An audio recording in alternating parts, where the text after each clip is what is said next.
కొల్చార మండల కేంద్రంలోని లేక్యూ ప్రైవేట్ పాఠశాలకు అనుమతి లేని కారణంగా సీజ్ చేస్తున్నట్లు మండల విద్యాధికారి నీలకంఠం తెలిపారు. కొల్చార మండల కేంద్రంలో లేక్యూ ప్రైవేట్ పాఠశాల ప్రభుత్వ నిబంధనలు పాటించలేదని జిల్లా విద్యాధికారి గత నెలలో గుర్తింపును రద్దు చేశారు.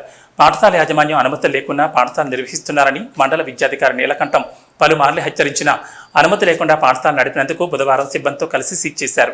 ఈ సందర్భంగా మండల విద్యాధికారి నీలకంఠం మాట్లాడుతూ విద్యార్థులను ఇక్కడ నుండి వేరే పాఠశాలలో జాయిన్ చేయాలంటే ప్రభుత్వ ఆదేశానుసారం యూడైస్ ప్లేస్లో పర్మనెంట్ ఎడ్యుకేషన్ నెంబర్ ఉండాలి. కానీ ఈ పాఠశాలకు యూడైస్ కోడ్ లేనందున భవిష్యత్తులో విద్యార్థులు నష్టపోవడం జరుగుతుంది. కావున విద్యార్థుల తల్లిదండ్రులు ఈ విషయాన్ని గమనించాలి. మళ్లీ పాఠశాల యాజమాన్యం గుర్తింపు పొందిన వెంటనే పాఠశాలను తెరవడం జరుగుతుందని అన్నారు. మండల కేంద్రంలో ఉన్నటువంటి లేక్యూ పాఠశాలను ఆల్రెడీ మే 26 తారీఖు నాడే పాఠశాల రికగ్నిషన్ రద్దు చేశాము. ఎందుకంటే గతంలో నవంబర్ మాసంలో ఏడీ గారు పాఠశాల సందర్శించి సుమారు 16 పాయింట్స్ వారికి ఇవ్వడం జరిగింది. వాటి అప్డేట్ ఇచ్చినట్టయితే రికగ్నిషన్ కంటిన్యూ చేస్తామన్నారు. దేంట్లో రద్దు చేస్తామని చెప్పినప్పటికీ కూడా తను సమర్పించిన దాంట్లో ఆ యొక్క ప్రభుత్వ ఉత్తర్వుల ప్రకారంగా నామ్స్ ప్రకారంగా పాఠశాల సంబంధించిన అంశాలు సమర్పించినందున డిఓఆర్ వెంటనే పాఠశాల రద్దు చేశారు. దాన్ని ఆల్రెడీ మే 20 రద్దు చేసిన ప్రకటించినప్పటికీ కూడా పాఠశాల నడుపుతున్న సందర్భంగా, ఎందుకంటే ఈరోజు విద్యార్థులకు చాలా నష్టం జరుగుతుంది.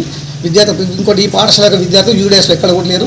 యూడీఎస్ నెంబర్ తొలగించాము. తర్వాత ప్రతి విద్యార్థికి ఈరోజు టీసీ వలన బోనాఫైడ్ వలన బయట యాక్సెప్ట్ కావాలంటే permanent education number pen number అని ఉంటుంది. కాబట్టి అది విద్యార్థులకు నష్టం జరుగుతుంది. చదివేందుకు చాలా ఇబ్బంది అవుతుంది ఉద్దేశంతో అతను మళ్ళీ రికగ్నిషన్ అప్డేట్ చేసుకునేంత వరకు తాత్కాలికంగా దీన్ని క్లోజ్ చేయడం జరుగుతుంది.